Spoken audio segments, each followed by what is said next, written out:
estudiar la Biblia. Tratamos de tomar en esta ocasión un poco de tiempo para ver este tema porque pensamos que es de mucha bendición para todos. Estaba platicando con una persona hace como, no me acuerdo cuántas semanas, 3 semanas más o menos. Y me decía, ¿sabes qué? Lo que pasa es que cuando yo leo la Biblia, de repente me pierdo sobre lo que estoy leyendo.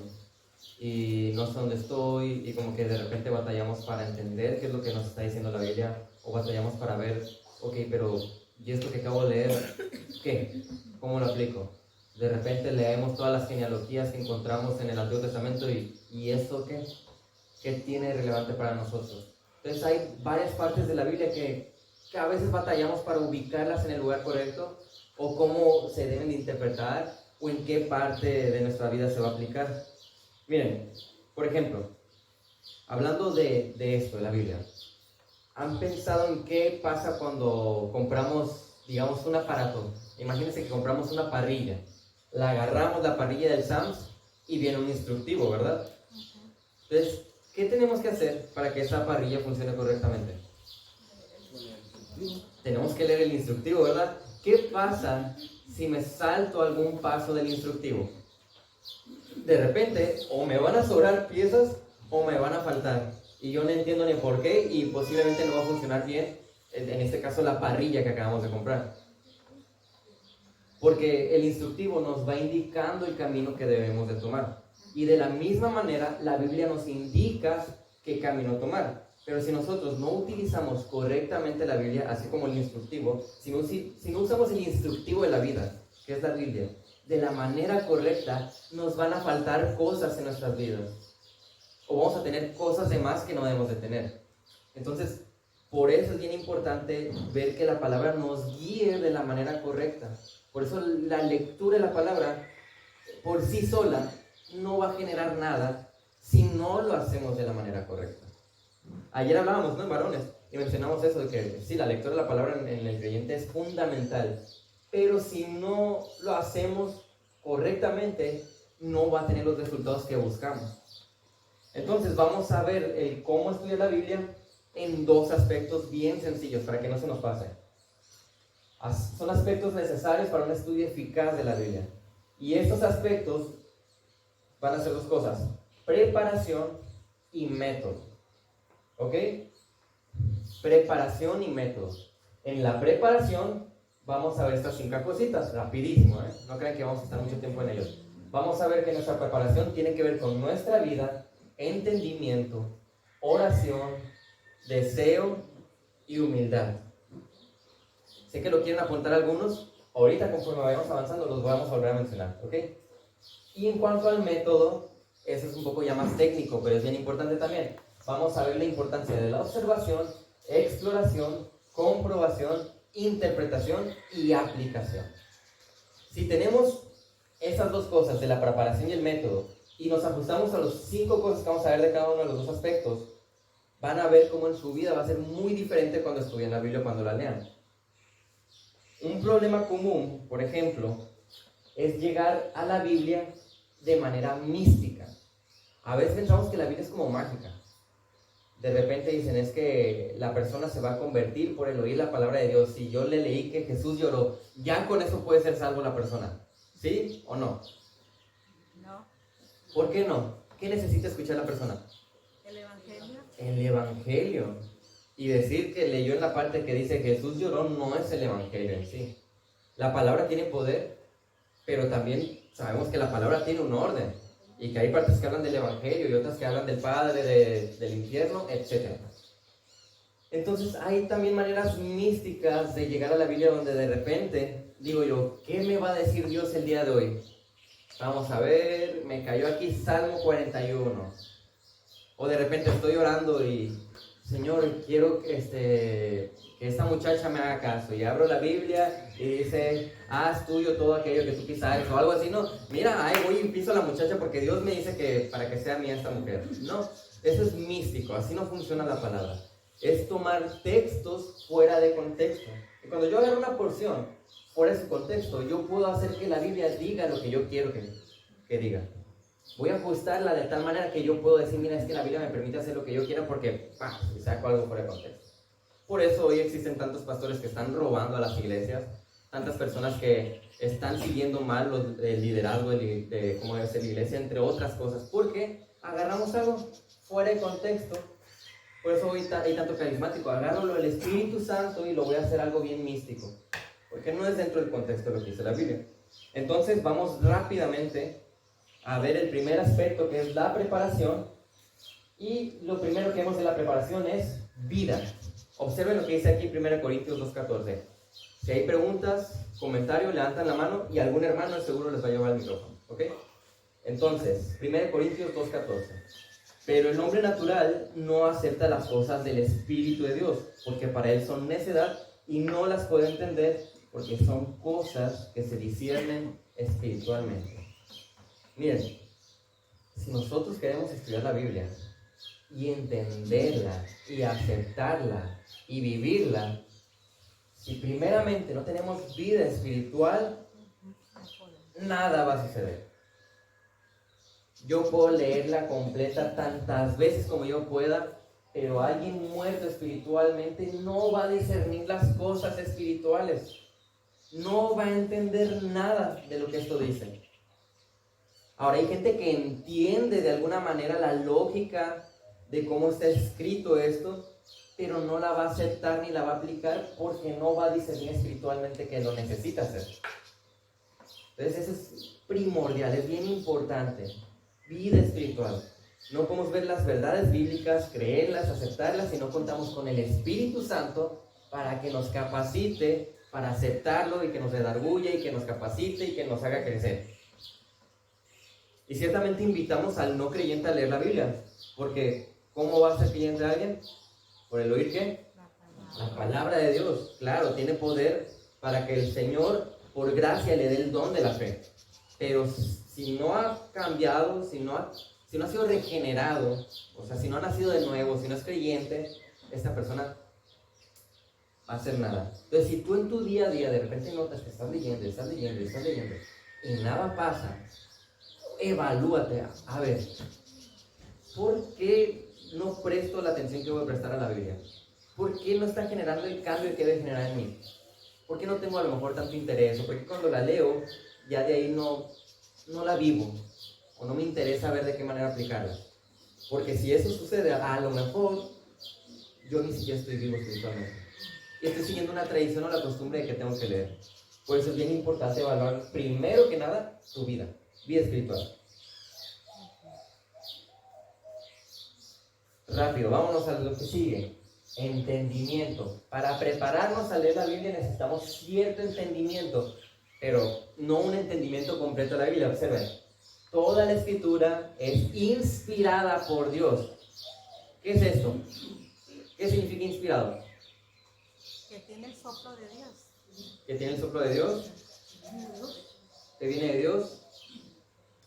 Es exhalada. En Pedro dice que él los estaba empujando como un viento a los autores para que escribieran exactamente las palabras que Dios quería. Por eso dice toda la Escritura es inspirada por Dios. Todo lo que viene en la Biblia es algo que Dios nos quiere decir.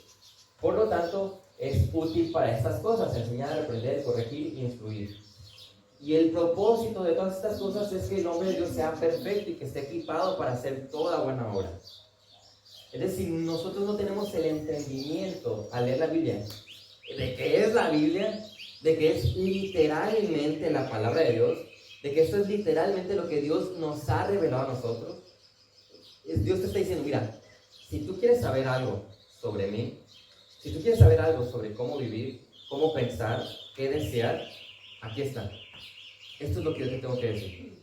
Yo no te voy a hablar por sueños, yo no te voy a hablar por visiones, yo no te voy a hablar por otras cosas que no sea mi palabra. Es lo que está diciendo. Por eso el entendimiento de que es la palabra de Dios es bien importante. Porque si para mí es como otro libro más, ya no va a ser tan importante que yo me ajuste a lo que Él dice. Por eso entonces es vida y entendimiento de que esa es la palabra de Dios. Entonces hay varias cosas acerca de la Biblia, ¿no? Si ya entendemos que es la palabra de Dios, es autoritativa. O sea, tiene la autoridad de decirnos: así dice Dios y así debo de vivir. Es inerrante. ¿Qué significa inerrante? No tiene error. no se va a contradecir. Lo que dice todo ello va a encajar perfectamente y es suficiente. ¿En qué sentido la Biblia es suficiente? Yo, todo lo que necesito para la vida y la piedad, aquí está. En ese sentido es suficiente. Yo no necesito recurrir para cosas espirituales a otra cosa que no sea la Biblia. Eso es lo que tratamos de decir. Entonces, esas cosas son bien importantes cuando nos acercamos a leer. Pero si yo no acepto lo que la Biblia dice, o si es más fácil no vivir a la luz de lo que la Biblia dice, significa que yo no le estoy dando el valor como palabra de Dios. Entonces, eso es importante. Vida y entendimiento. Ahora vamos a la parte de la oración. Dice el Salmo 32:8. Yo te haré saber y te enseñaré el camino en que debes andar. Te aconsejaré con mis ojos puestos en ti. Ahí está hablando Dios y es como si nos hablara a nosotros. ¿Quién nos guía a leer la Biblia? El Espíritu Dios. Santo. Sí, más precisamente el Espíritu Santo. El Espíritu Santo morando en el creyente lo va a capacitar, lo va a hacer entender las cosas, lo va a hacer discernir, en tanto el creyente esté dependiendo de él. Y eso es importante. El Espíritu Santo nunca nos va a hacer entender algo que sea en contra de lo que la Biblia dice. Si alguien dice, es que Dios dice que... Díganme un error de la Biblia para poder poner un ejemplo. Un error. Un error de la interpretación de la Biblia, perdón. Que la gente malinterpreta. El de los niños, que el de Proverbios dicen que Instruye al niño en... el que de Filipenses 4:13, que todo el mundo lo dice. Así, por ejemplo, en Filipenses 4:13, a mí aquí me está diciendo Filipenses 4:13 que todo lo puedo en Cristo que me fortalece, y se lo usan hasta los famosos. Creen en el Señor Jesús. Entonces, todo lo puedo en Cristo que me fortalece para ser campeón del mundo en la copa, ¿verdad? O todo lo puedo en Cristo que me fortalece para tener éxito en mis negocios. Bueno. Ahí, el que te llegó a hacer llegar a ese entendimiento no es el Espíritu Santo. Ahí fuiste tú. El Espíritu Santo no te va a hacer entender un error. O sea, ver un error más bien. Te va a abrir los ojos para que veas la verdad. Entonces, si nosotros estamos llegando a conclusiones erróneas, ahí no está el Espíritu Santo. No le eches la culpa al Espíritu Santo porque Él solamente nos dirige hacia la verdad. Por eso es importante la oración, en el sentido de que, Señor, hay que orar, por favor, ayúdame a ver claramente lo que tú me quieres decir. Ayúdame a entender lo que tú me estás diciendo. Ayúdame a aplicar correctamente lo que estoy aprendiendo. Pero necesitamos eso, depender del Espíritu Santo. Y la oración siempre va a estar muy relacionada a nuestra dependencia del Señor. Esta es una buena práctica previo a nuestra lectura o estudio. El decir, Señor, mira, ayúdame. Porque ¿quiénes somos nosotros? Somos unos insensatos que si no fuera por el Espíritu Santo morando en nosotros, ¿qué entenderíamos? Nosotros no somos unos eruditos, no somos alguien privilegiado. Si el Señor nos ha salvado no es por nada que tengamos, sino por pura gracia. Entonces, si por esa gracia Él nos salvó que nosotros no teníamos nada, pues así mismo yo lo necesito a Él para entender todo. Y si alguien lo entiende, esta persona no es porque tiene una capacidad especial, sino porque el Señor le ha provisto de más luz. Hay que pedir luz entonces a Dios. No sé si lo vas a comentar o más adelante, pero a veces también nos basamos en que siento. Entonces, por ejemplo, yo leí Filipenses, todo lo puedo en Cristo que me fortalece, y como me funcionó, siento que es válida esa aplicación. Entonces, siento que sí puede ser. Entonces, sí, entonces nos basamos en lo que sentimos, porque sentí bonito cuando lo leí. Yo creo que el Espíritu Santo me guió, y no, eres tú. Sí. De hecho, ahorita vamos a llegar al método. Y vamos a entender que la experiencia no es la base para decir que la Biblia debe interpretarse de cierta manera. Hay un método correcto para que nosotros interpretemos correctamente y mi experiencia nunca es la base para decir así se debe interpretar este versículo. Porque nuestras experiencias son totalmente diferentes las de todos, con personalidades diferentes. Por lo tanto, ese no es un estándar para que yo diga que esto es la verdad o esto es lo correcto. Porque si nos basamos en experiencias y lo que cada uno siente, ¿dónde queda la verdad? ¿Dónde va a estar el estándar de la verdad? Porque lo que yo siento y lo que siente Pope va a ser muy diferente. Porque somos personas muy diferentes. Aún así lo amo. No te preocupes, Pope, te amamos así como eres. No es cierto. Aún así. Pero también como uno, como dice el pastor, que le funcionó. O que cree uno que lo que uno, o sea, sintió, porque sí habla Dios a través de la palabra, ¿verdad? O que fue una palabra de aliento, de consuelo.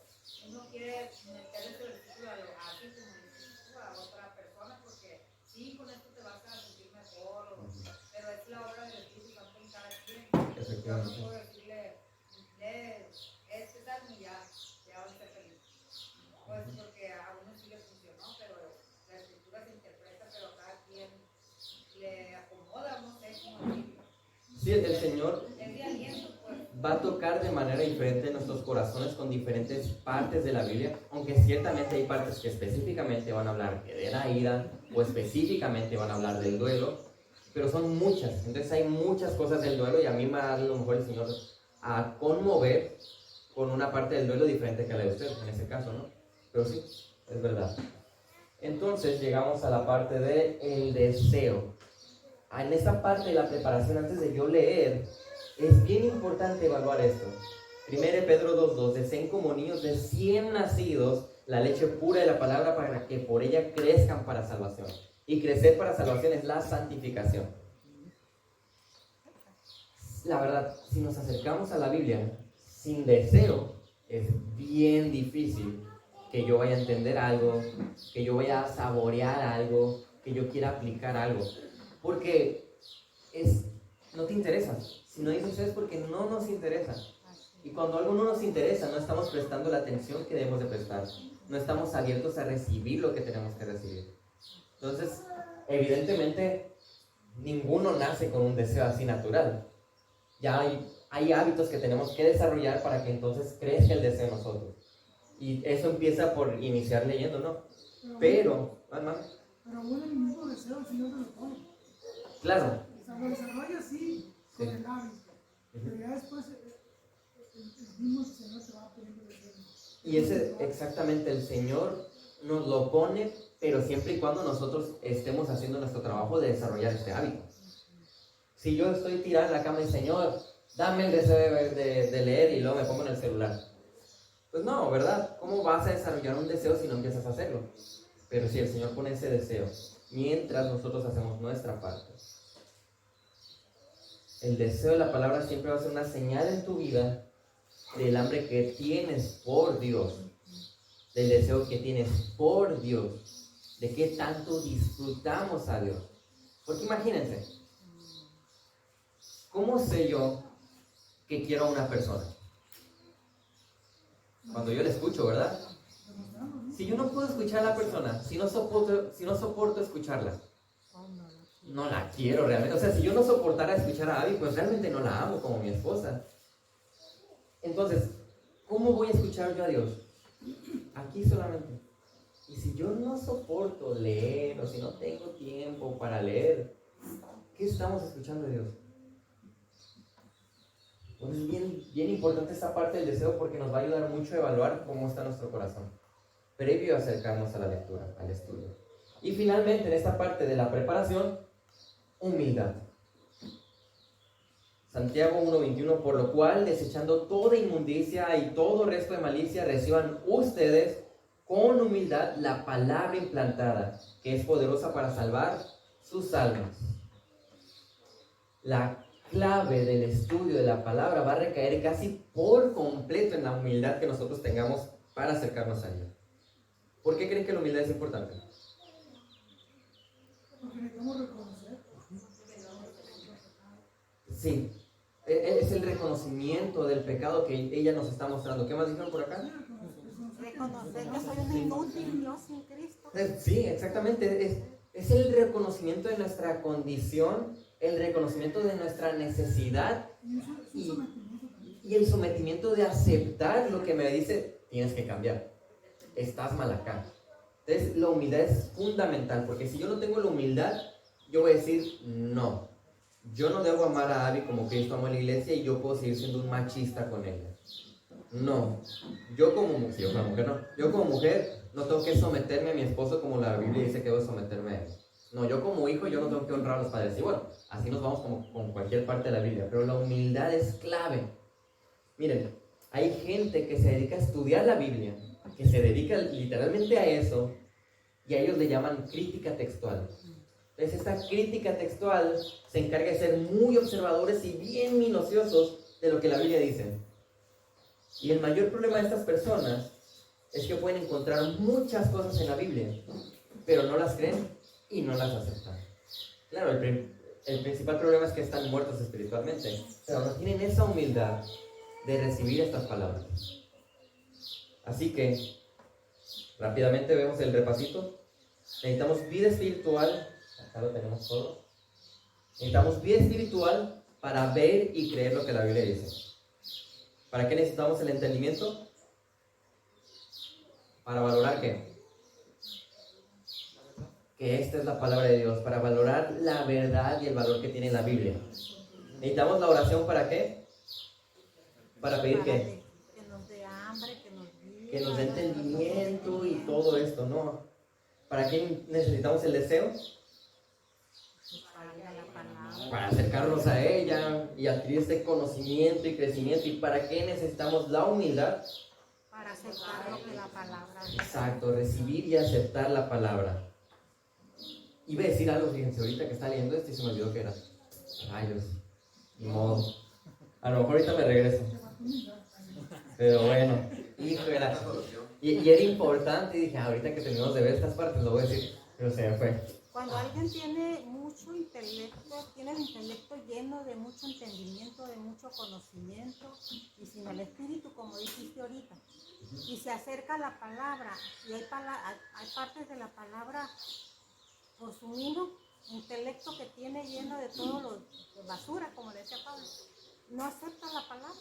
Ajá. No la acepta, va a decir, no, esto es pasado de moda, esto ya no existe, porque pues están tan llenos de lo que el mundo les da y se han llenado su cabeza de tanta filosofía, tanto entendimiento humano. Y estas personas inteligentes que comprenden la palabra tienen razonamiento, pero no tienen discernimiento. Ellos no están discerniendo lo que la Biblia dice para distinguir y aceptar. Esa es una gran diferencia. Y no se necesita ser un erudito para entender la Biblia. Muy bien, entonces vamos ahora a la parte un poco más técnica, que es el método. ¿Ok? Bueno, aquí tal vez es un poco más complicado en el sentido de que aquí ya hay mucha más responsabilidad práctica. ¿Ok? Porque cuando nosotros nos acercamos a la Biblia, hay formas correctas de estudiarla. Y el primer estándar es la preparación. Si tú te preparaste, ya le estás dando el valor que es la palabra de Dios, ¿no? Por lo tanto, se interpreta como ningún otro libro, porque este libro no tiene error, porque este tipo es autoritativo. Este libro, perdón, es autoritativo, es inerrante, es suficiente. En eso estamos correctos. Pero todo libro, si tú estudiaste metodología y la investigación en alguna parte de tu vida, ya sea la prepa, la secundaria o la universidad, entiendes que hay un método para investigar las cosas. ¿Qué decíamos de niño cuando estábamos en la primaria? Acerca de las fuentes. Hay fuentes primarias, secundarias y terciarias, ¿no? Entonces, las fuentes primarias son las más sustentables para entender las cosas. Y empezamos a ver de que, bueno, te tienes que hacer varias cosas para sacar una verdad sobre la historia o cualquier otra parte de la vida. Bueno, asimismo, la Biblia tiene una metodología correcta para llegar a la verdad. Sin el método correcto, nosotros no vamos a entender correctamente lo que Dios quiere decir y cómo debemos de vivir. Así de importante es. Puede que yo me haya preparado completamente bien con mi deseo, con mi oración, con mi vida espiritual, con todo lo demás que mencionamos. Pero sin este método correcto, no voy a entender la Biblia y no la voy a aplicar correctamente. Así de importante es esto. Así que lo primero que nosotros vamos a hacer si queremos estudiar correctamente la Biblia es observar. La parte de la observación. Y aquí usted no me va a dejar mentir, está estudiando ahí hermenéutica, ¿qué tan importante es la observación, Seth? ¿Qué es hermenéutica? Bueno, ahorita explicamos la hermenéutica, pero ¿qué tan importante es la observación, Seth?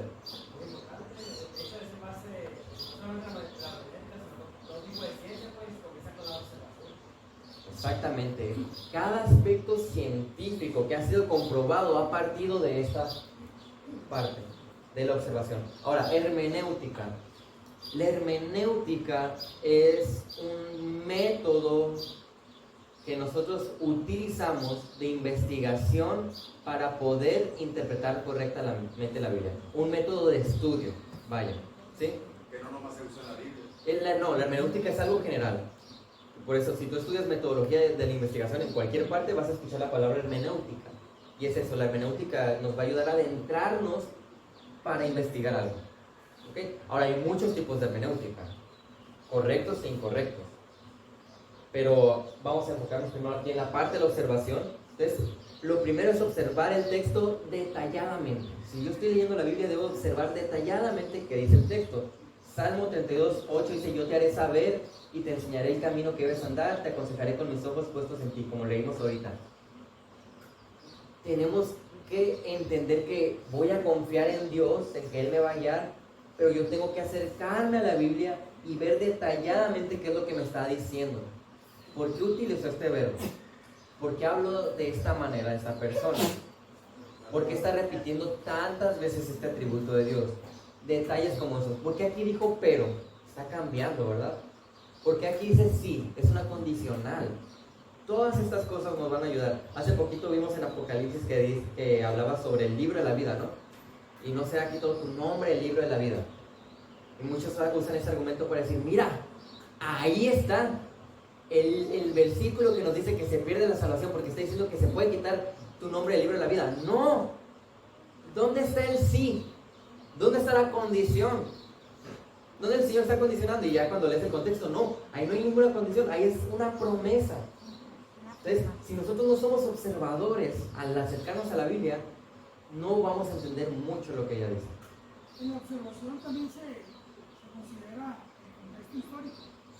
¿Ahorita vamos para allá? Sí, más adelante llegamos a ello, a lo del contexto. Entonces, uno de los mayores problemas que hay en los intérpretes de la palabra y de muchos cristianos es el poco tiempo que pasamos observando atentamente lo que el texto dice. Y esto es crucial, porque solemos ir directamente a pensar qué significa el texto sin evaluar primero la pregunta: ¿qué dice el texto? Lo primero es responder: ¿qué dice el texto? Y a raíz de responder esta pregunta vamos a llegar a lo que significa. Pero queremos empezar en el paso 2 en vez de en el paso 1, y ahí ya nos perdemos completamente. Por ejemplo, pensemos en una carta de amor. Sí. Si la Abby me envía a mí una carta de amor, bueno, cuando éramos novios, por ejemplo, la Abby era mucho escribir cartas y me enviaba cartas de amor, y yo le daba mucha importancia. Y yo veía en qué tono me está poniendo esto. ¿Por qué me puso este corazoncito aquí? ¿Por qué le puso un beso acá? ¿Por qué? O sea, yo trataba de ver cada oración y cada parte, y hasta la leía en voz alta para ver cómo a lo mejor me lo estaba diciendo ella. Y estaba buscando cuál era el propósito de ella al decirme estas palabras. Y eso es observar. Eso tenemos que hacer con el texto. Pero ¿por qué? ¿Cómo? ¿Cuándo? ¿Qué? ¿Dónde? ¿Quién? Contestar estas preguntas en la observación va a abrir un chorro el panorama en tus ojos para ver qué quiere decirnos el Señor. Y ahora no me escribe más que en Facebook, ¿verdad? Okay.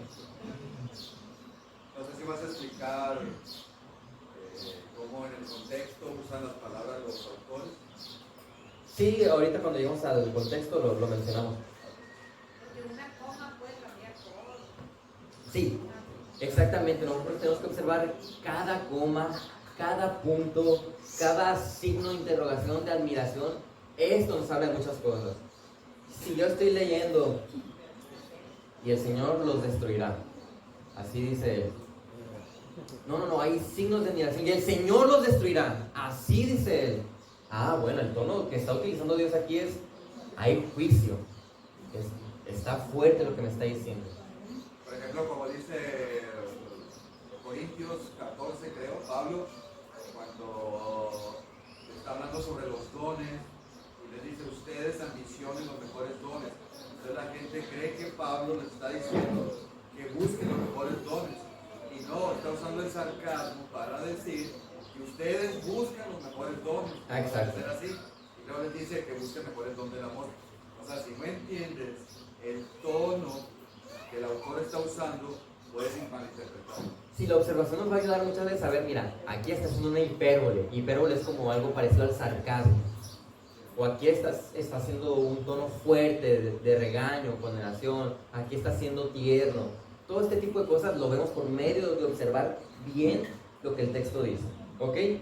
Miren, este estudio no es exhaustivo porque no podemos ver cómo estudiar la Biblia en un solo estudio. Porque hay muchas cosas. Esta es una materia de seminarios que a veces dura semanas. Entonces, voy a tratar de hacerlo muy corto pero sencillo, para que nosotros podamos entenderlo y cada quien en su casa puede decir, bueno, si yo observo correctamente esto, voy a poder aprender más. ¿Ok? Ahora, otra parte del método es la exploración.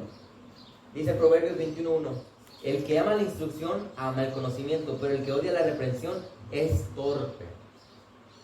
Hacer esto es hacer un análisis del texto.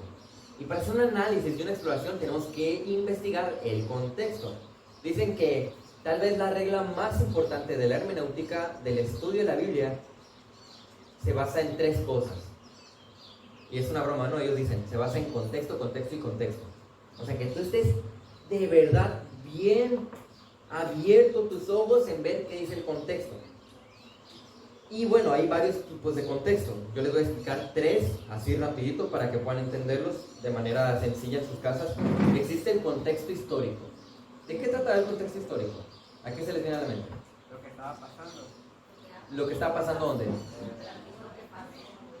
Los sucesos que estuvieron sucediendo en ese tiempo. Bien, es lo que evalúa de manera histórica qué estaba sucediendo en lo que estamos leyendo ahí. El contexto histórico nos ayuda a ver en qué punto de la historia se ubica esta narración. Entonces, qué estaba pasando alrededor y cómo eso que pasaba alrededor estaba influyendo en ellos para que hicieran o dijeran lo que dijeron, ¿no? En eso nos ayuda el contexto histórico. Por ejemplo, ¿por qué Moisés, cuando escribió Génesis, puso lumbrera mayor y lumbrera menor? Ya lo hemos dicho. ¿Por qué? O sea, el Espíritu Santo y Moisés conocen la palabra sol y luna. ¿No era más fácil poner el sol y la luna? ¿Por qué utilizar lumbrera mayor y lumbrera menor? Era medio especialista. Porque Moisés era así medio piqui, ¿no? ¿Por qué? Porque venían de un lugar donde había idolatría. Exactamente. ¿De dónde salió los hebreos? De Egipto. Llevaban muchísimo tiempo en Egipto. Tantas ideas de su cultura de adorar al sol, adorar a la luna y otras cosas se le pudieron haber arraigado. Y Moisés conocía a su pueblo. Entonces dice, no, yo no voy a poner sol y luna porque estos son bien rápidos para adorar otras cosas y mejor voy a poner esto, ¿no? Entonces hay varios aspectos así que el contexto histórico nos va a decir, esa es la razón. Mira cómo estaba el pueblo. Ahora, el contexto cultural. ¿De qué nos hablará el contexto cultural? De la cultura de ese pueblo en ese momento. Ajá. Precisamente. De las tendencias de pensamiento que había en ese momento. Exactamente, tendencias, tradiciones. Eso nos brinda la información para entender costumbres, para entender dichos, situaciones que son normales para los objetos. Y esto nos permite dar razón a las circunstancias. ¿Por qué nosotros cuando estamos interpretando lo del divorcio habla de esa manera? Bueno, tengo que entender el contexto cultural. Bueno, dentro de los judíos el matrimonio se divide en 4 partes. Entonces para ellos el compromiso dura 3 y ya el matrimonio es la última fase y el divorcio nada más entra dentro de esta parte del compromiso, no dentro del matrimonio. Bueno, es el contexto cultural el que nos brinda esta información, el que nos ayuda a entender este tipo de cosas. Otra cosa, otro contexto es el contexto literario. Y yo creo que aquí es donde más podemos participar nosotros, cada uno con sus Biblias. Porque el contexto histórico y cultural generalmente va a requerir que nosotros acudamos a comentarios, a diccionarios, a otro tipo de materiales. Y a veces, no solamente con la Biblia vamos a poder entender todo eso. Necesitamos acudir a otros materiales, otras herramientas. Pero el contexto literario, tú usas la Biblia y vas a entenderlo. Miren, este contexto es más común o conocido por dividirse en tres fases, en tres formas. Contexto canónico, contexto lejano y contexto cercano. ¿Qué se les viene a la mente con eso? ¿Qué es el contexto canónico? Díganme ustedes. ¿Qué es el canon? El canon son la Biblia, es la inspiración que tiene la Biblia, que eres de origen divino, viene de Dios. Es la formación de todo. El canon es la Biblia, porque al final ahí Este es el canon completo, la totalidad de la Biblia. Todo de Génesis a Apocalipsis, este es el canon completo de la Biblia.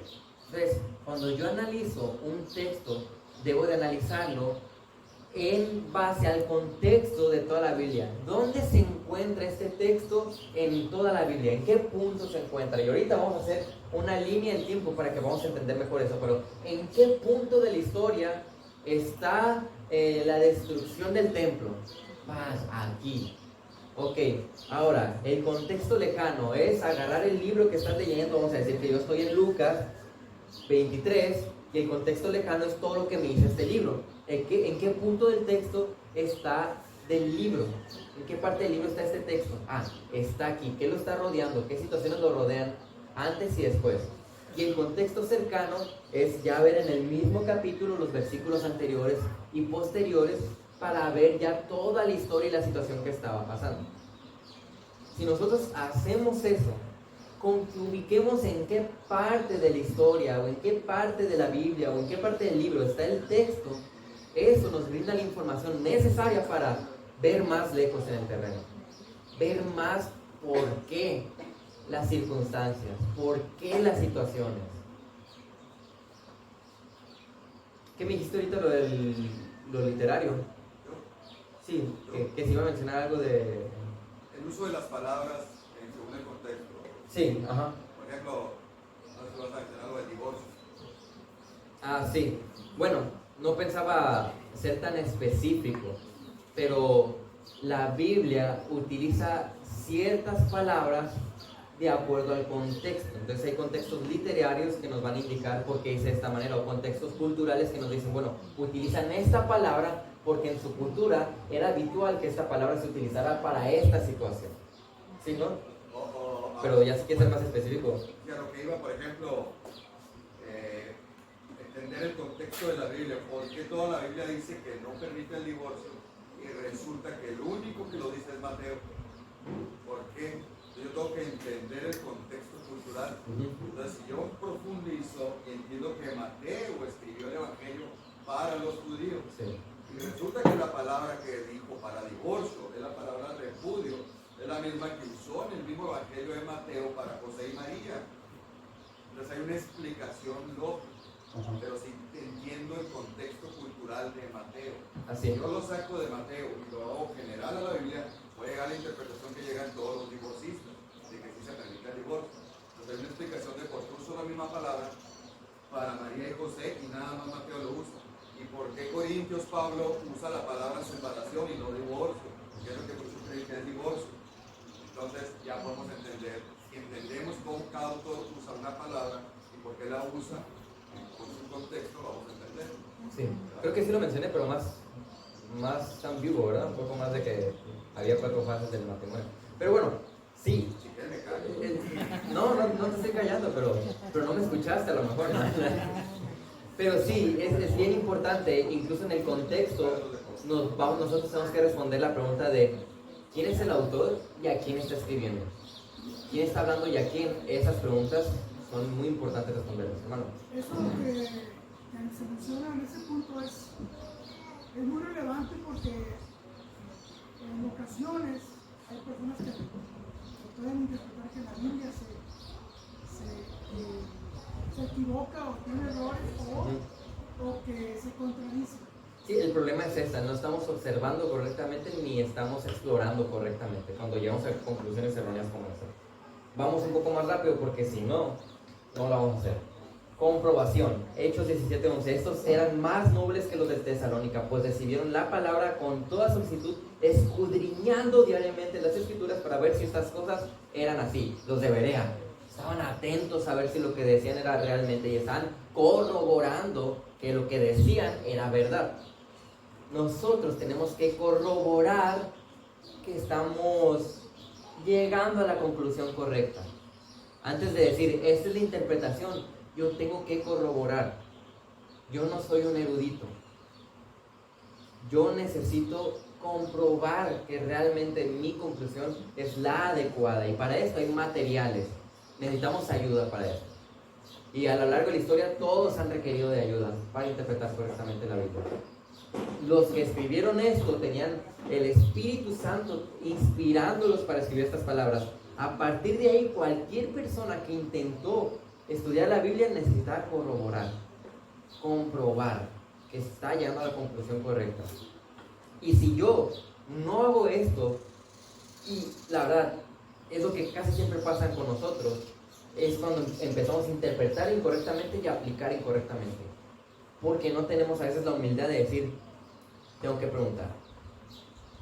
Tengo que consultar a lo mejor a los pastores, o tengo que consultar a comentarios o libros para ver si lo que yo estoy interpretando esto es correcto. Necesitamos ayudas.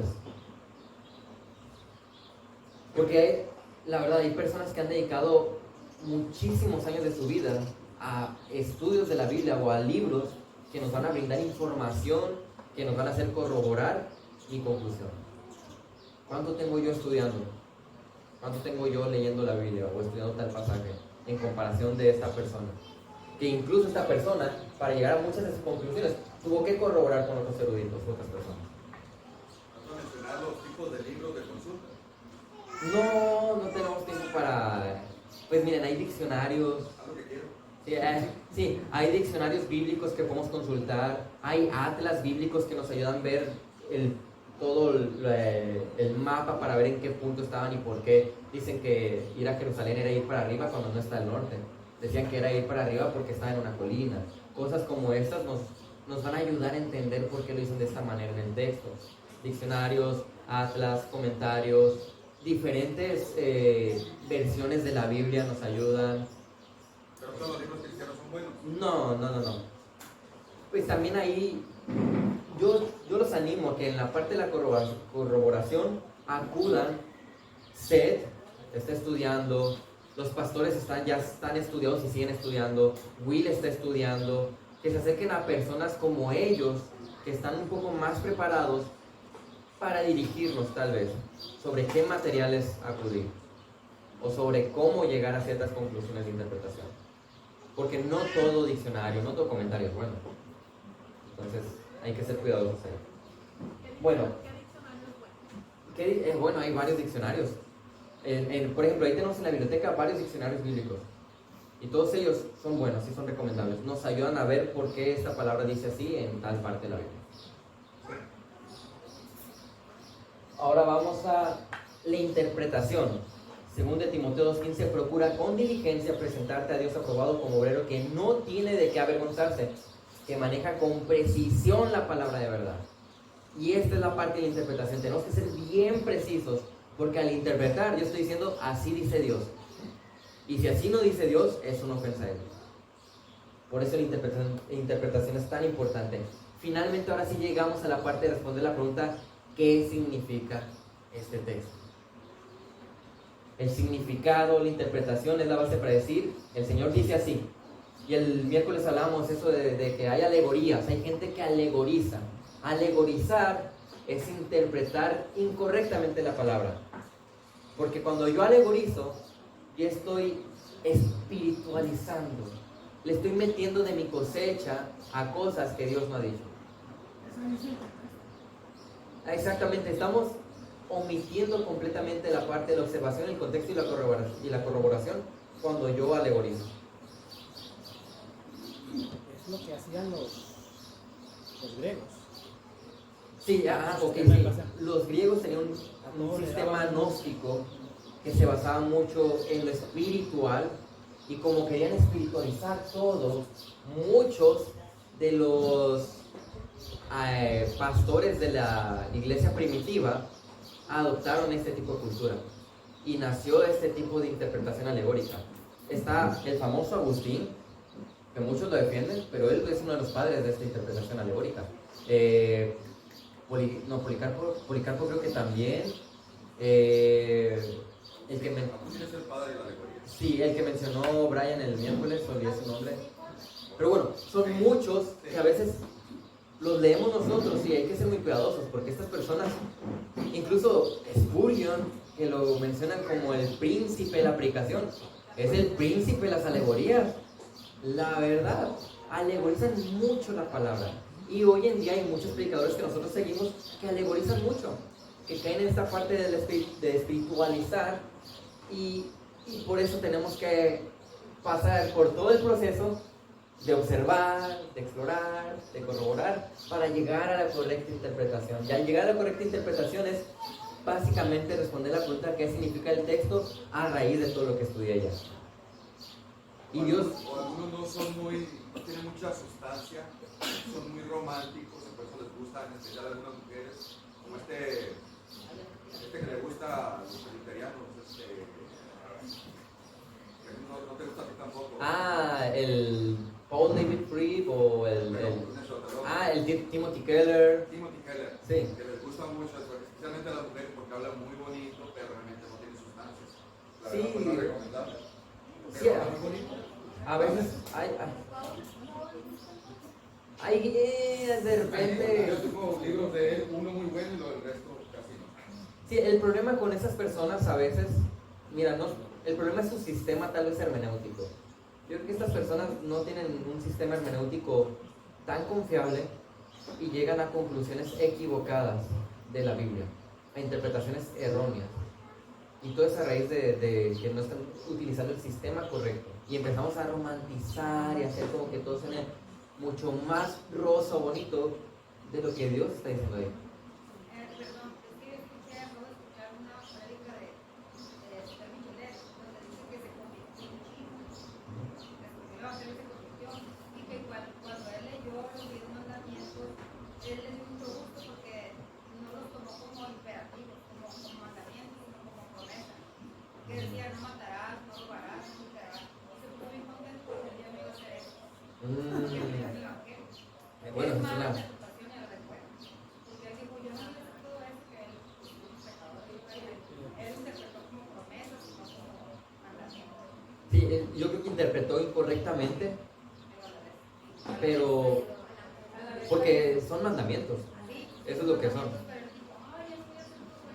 Pero eso no. Ahora, y la promesa es que no lo iba a volver a hacer, posiblemente iba a volver a hacer muchas de esas cosas. Claro que sí, porque no, Entonces, como creyente sí va a hacer esas cosas, pero malo.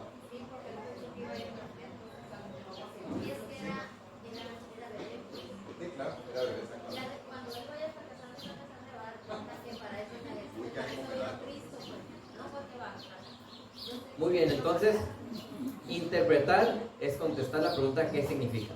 ¿Ok? Ya estudiaron, nada más contesten esta pregunta, ¿qué significa el texto?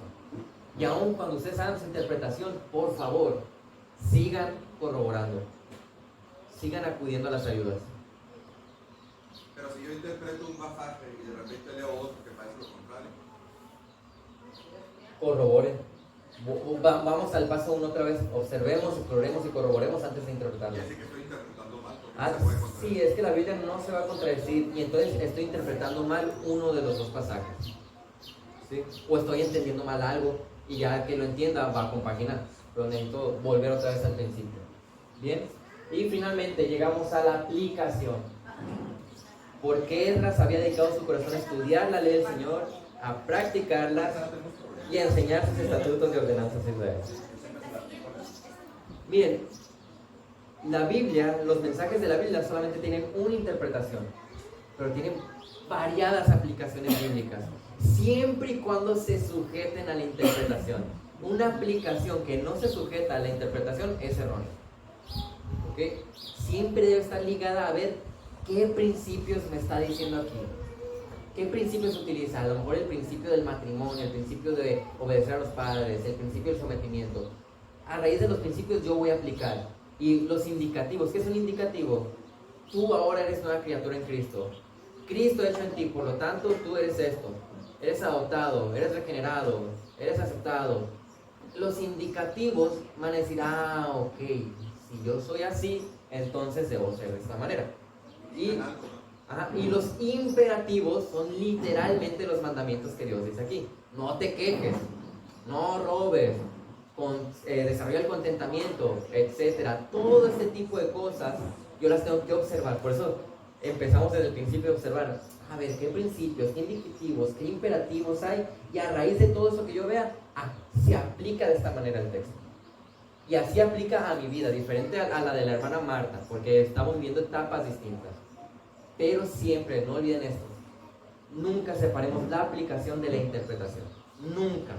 Si hacemos eso, vamos a tener una vida volteada, patas para arriba.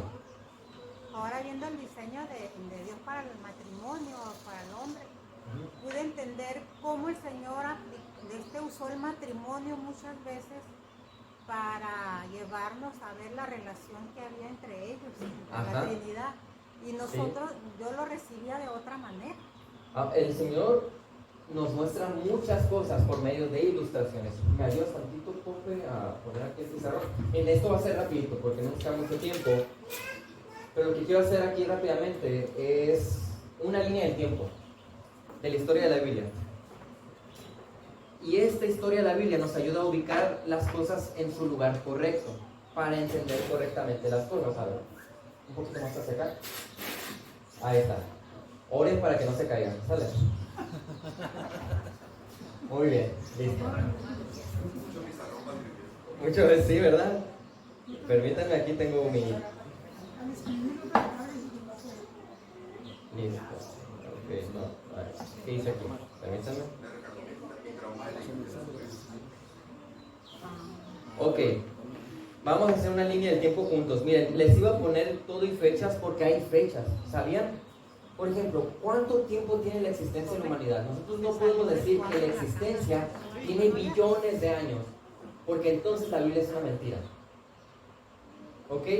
La Biblia tiene aproximadamente, la creación fue más o menos en el 6.000 a 4.000. Más o menos. ¿Ok? Aproximadamente. Y esto nosotros lo sabemos porque la Biblia dice, hace tantos años fue lo del desierto, y hace tantos años esto. Y vemos varias cosas, las genealogías nos dan una idea de en qué punto están las cosas. Ahora, decimos que hay una variación de los 1000 años porque hay partes ambiguas, o a veces cuando utilizan la palabra nieto es la misma palabra que hermano o hijo, no, hijo y nieto en hebreo. Entonces de repente las genealogías a lo mejor se saltan algunas partes, pero no nos podemos salir más o menos de este número. Si ya empezamos a poner que billones o millones de años, la Biblia es una mentira. ¿Bien? Bueno, ahora, déjenme agarrar aquí mi acordeón. La creación inicia con 4 eventos importantes que marcan la historia. ¿Cuál es el primer evento? Creación, ¿verdad? ¿Sí? El primer evento es la creación, ¿ok? Vamos a poner aquí CR. Estoy muy feo, hermano. La creación. ¿Cuál es el segundo evento importante en la historia? Antes del diluvio. Caída. La caída. Así es. El siguiente evento muy importante, ¿tú dijiste? El diluvio. Y finalmente hay otro evento muy importante, donde los idiomas se empezaron a crear. La Torre de Babel. Ok, estos 4 eventos no tienen una fecha específica. Sabemos que se encuentran en un margen por ahí de años, pero no hay una fecha específica. ¿Dónde podemos empezar a contar? Empezamos a contar con las 4 personas importantes mencionadas en Génesis. ¿Cuál es esa primera persona? Abraham. A partir de Abraham nosotros ya tenemos una fecha, y es el 2166 antes de Cristo. Ahí ya tenemos a Abraham. ¿Ok? Entonces el primer personaje es Abraham. Luego tenemos a quién? A Isaac. Después a Jacob. Y después, no, después de Jacob, el hijo de Jacob, ¿quién es? No, José, nos va a regañar. El hijo de Jacob, José. José, claro. Hasta hay una película, José el Soñador, ¿no? Entonces, llegamos a José, ¿no? Estos son los 4 eventos y las 4 personas importantes que podemos ver ahí en la línea de la historia en Génesis. ¿Bien? Después llegamos ahora sí al que me estaban mencionando. ¿Quién era el otro que mencionaron? Moisés. Y ahí llegamos al Éxodo. Es cuando Moisés llega y entonces libera al pueblo y ahora sí los libera de los egipcios y van al desierto. ¿Cierto? ¿Cuánto tiempo pasan en el desierto? 40 años. Aquí está Moy. 40 años duran en el desierto. ¿Ok? Aquí pasan varias cosas en la historia. Son necios. No glorifican a Dios. Y por lo tanto, esas generaciones no entran a la tierra prometida. ¿Quiénes entraron a la tierra prometida? Josué, Caleb y la nueva generación, la segunda generación. Entonces, cuando entran a la tierra prometida, van con la mano de Josué. Moisés iba a entrar, pero ya al final, la verdad, la regó, vamos a decirlo burdamente, la regó. Perdió el control y pecó. Bueno, entonces aquí entran con Josué, ¿sí? A la tierra prometida, dirigiéndolos. Y cuando llegan a la tierra prometida empiezan a destruir las grandes fortificaciones de Canaán. Entonces ya se van a sentar ahí en su pueblo. Y usted ha salido Josué, de repente bien eso, que tantas hectáreas para tal persona y tantos metros para tal y tal tribu iba a recibir tal cosa. Y ay, qué aburrido. Mira, cuando ellos estaban escuchando estas palabras, era ver qué parte del terreno me iba a tocar a mí. ¿Con cuántos iban a mochar con nosotros? ¿Me iba a tocar a lo mejor de los Mochis hasta Obregón o cuántos? ¿Dónde va a estar mi familia? Era bien importante para ellos. Y a veces no lo vemos de esa manera, ¿no? Pero entonces llegamos aquí a la conquista y empieza la época de ¿quiénes? ¿Quiénes? De los jueces. Entonces Dios levanta jueces, ¿verdad? Que empiezan a destruir las pequeñas naciones o lugares de cananeos que había aún. Pero ¿qué pasó con el pueblo? El pueblo no hizo lo que tenía que hacer. No destruyó a los cananeos. Tenía que aniquilarlos. Era el mandato y no lo hizo. Y empezó de repente a medio mezclarse con ellos. Empezaron a pecar. Ahí tienen la historia de Sansón. Él era un juez, pero pésimo ejemplo este Sansón. Bueno, llegamos entonces a que, como me dijeron, le empezaron a pedir un rey. Danos un rey, Dios. ¿Y qué hace Samuel? Unge al primer rey. ¿Quién es? Saúl. ¿Cómo era Saúl? Era un William Levy ese compa. Era alto, guapo, era simpático. Así era este Saúl, ¿no? Entonces llegamos a la monarquía. Por aquí, monarquía. ¿Ok? Y la monarquía la podemos dividir en 3 fases, ¿sí? El primer fase son 40 años del rey, ¿quién? Saúl. Después, ¿quién fue el rey?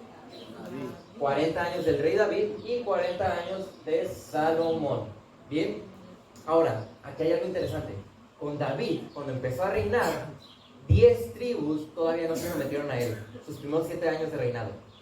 Solamente 2 tribus. Ya después todo el reino sobre el resto de la nación. Estas 10 tribus son importantes para una parte de la historia.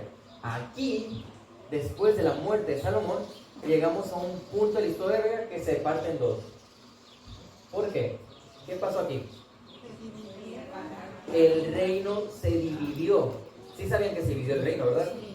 Y se dividió en el reino del norte y el reino del sur. ¿Cómo se llama el reino del norte? Israel. ¿Y cómo se llama el reino del sur? Judá.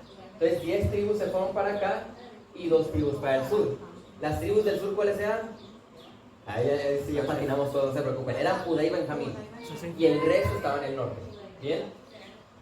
Entonces llegamos a esta parte de la historia y acá el reino del norte no tuvo ni un rey bueno. Todos los reyes fueron malos a tal punto de que muchos cambiaron el calendario para que los israelitas de acá no bajaran a Jerusalén a adorar a Dios cuando tenían que hacerlo. Y hubo juicio. ¿Cuál fue el juicio? No, y se los digo por partes. Primero, hey, Elías, cuidado, no va a llover. Y no llovió y aún así no querían. Luego con Joel, hey, va a haber plagas, y hubo plagas y no se repitieron, y después, hey, van a ser asediados. ¿Y qué pasó? ¿Qué pasó? Los exiliados. Exiliaron a... Llegó a Siria y hubo un exilio. Se llevó a todos, dejó unos cuantos, pusieron a la gente de Asiria ahí y se mezclaron entre ellos. Y así nace la famosa raza de los samaritanos. ¿Ya hay fecha para eso? Sí, hay fecha también, nomás que es el 722. Después, con la tribu, el reino del sur, hubo muchos de ellos malos y unos cuantos medio buenos. Entonces, hubo un punto donde Asiria quiso conquistarlo, pero no pudo, porque oraron a Dios que por favor no lo hiciera y Dios tuvo misericordia un tiempo. ¿Bien? Espérenme, ya vimos esto. Vamos a la siguiente parte rapidito. Hace mucho borrar todo, ¿verdad? Hace mucho show. Bueno, rápidamente en esta parte final. Ahora llegamos a la parte del exilio del Reino del Sur. Y este exilio fue por 3 partes. ¿En qué parte fue la primera del exilio? ¿Con quiénes lo vemos? ¿Con quiénes se fueron? Sí. Daniel. Daniel. ¿Y qué hizo Nabucodonosor? Agarró a los jóvenes de la realeza, a los más listos, y se los llevó para allá. ¿Y qué quiso hacer con ellos? Lavarles el cerebro. Esa es Babilonia. Entonces les quiere lavar el cerebro, pero no pudo. Entonces vuelve otra vez, una tercera ocasión, y ahora se lleva a Ezequías, ¿era así? Sí, a Ezequías con miles de judíos. Intenta lo mismo, lavarles el cerebro, y no pudo. Entonces ya la tercera ocasión, ahora sí, llega y destruye Jerusalén. Y ahora sí están totalmente exiliados en Babilonia. Si se fijan, cada imperio tenía su manera de conquistar.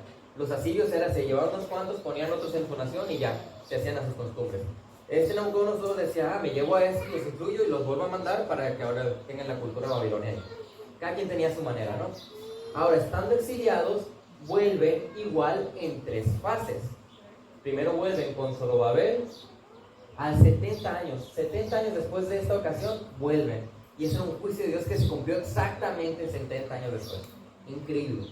Entonces vuelven primero con Zorobabel, luego vuelven con Esdras y luego con Nehemías, ¿ok? Volvieron en 3 ocasiones distintas y es cuando empiezan a reconstruir el templo y todo lo demás. El problema es que desde la primera vez que volvieron, fueron muy pocos los que volvieron. Realmente no tenían interés por volver. Ahí vemos el pecado. Y hablando de las tribus, el reino del norte, desde que se exiliaron por los asirios, en la Biblia ya no se sabe más de ellos. Se perdió. ¿Quién es de la tribu de Rubén, de Dan? ¿Quién sabe? Dios lo sabe, porque más adelante en las genealogías vemos que Ana dicen que es de la tribu de Aser, que era una de las del norte. Bueno, después de que ya vuelven, llegamos a los 400 años de silencio, donde Dios no dice nada. Ya no hay profetas, ya no hay palabras de Dios. ¿Hasta cuándo? Hasta Juan el Bautista, ¿ok? Después tenemos la vida de Cristo, la muerte de Cristo, la época de la iglesia y finalmente rapto, tribulación, milenio, gran trono blanco y eternidad. Esa es la historia. Ahorita estamos nosotros en la época de la iglesia y hay mucha historia de la iglesia que podríamos sacar, pero esto es bien importante, entender la línea del tiempo, porque eso nos va a dar a nosotros el entendimiento de dónde estamos. Una pregunta. Seth, no se vale responder. Mavi, Avi, Antonio, Alicia. Díganme ustedes, si yo les pregunto, ¿qué es Israel? ¿Qué me van a decir? Es el pueblo escogido por Dios. Es el pueblo escogido por Dios. Miren, hermanos, esa es la respuesta incorrecta. Me disculpo, hermano. Sí, una disculpa. Si nosotros respondemos, estamos equivocados, porque previo a eso tenemos que hacer una pregunta. ¿Qué era Israel en Génesis?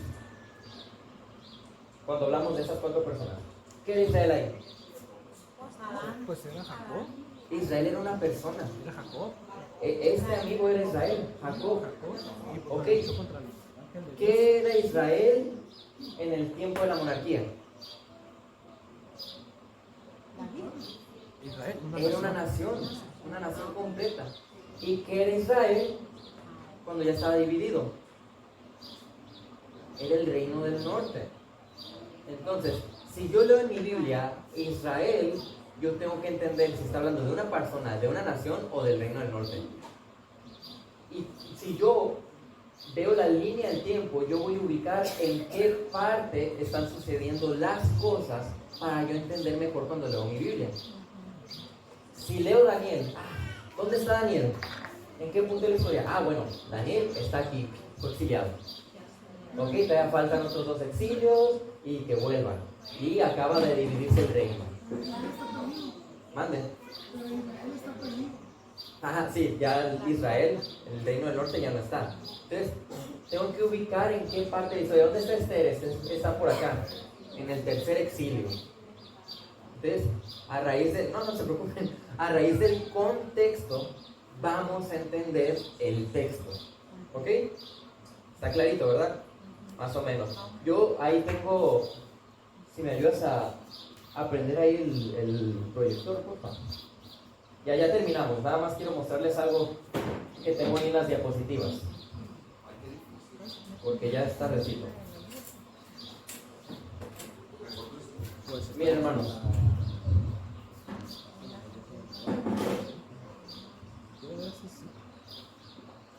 es bien importante que si yo quiero entender algo, conozca los temas de la Biblia. Entonces, cada libro tiene un tema y esa temática ya me hace entender en dónde están, a quién iba y todo esto. Entonces, aquí puse muchos temas que tienen cada libro de la Biblia. Los temas son una guía para nosotros, ¿no? Y entender los acontecimientos. Esto es lo que acabamos de ver ahorita. El inicio, el éxodo, la conquista, la monarquía, el reino dividido, todos esos profetas que hablaron a estas naciones, los cautiverios, el regreso. Aquí vemos la línea del tiempo que acabamos de hacer, con todas las fechas. Entonces, este tipo de cosas nos van a servir muchísimo a la hora de nosotros estar interpretando la palabra. Bien, si alguno de ustedes quiere algo de este material, yo puedo enviárselos con todo gusto para que tengan los temas o para que tengan la línea del tiempo, lo que quieran, no pasa nada. Y así cuando ustedes lean sus Biblias, ya pueden prepararse, como lo vimos ahorita, y utilizar el método correcto. ¿Sí? Vamos a orar, porque ya se acabó el tiempo.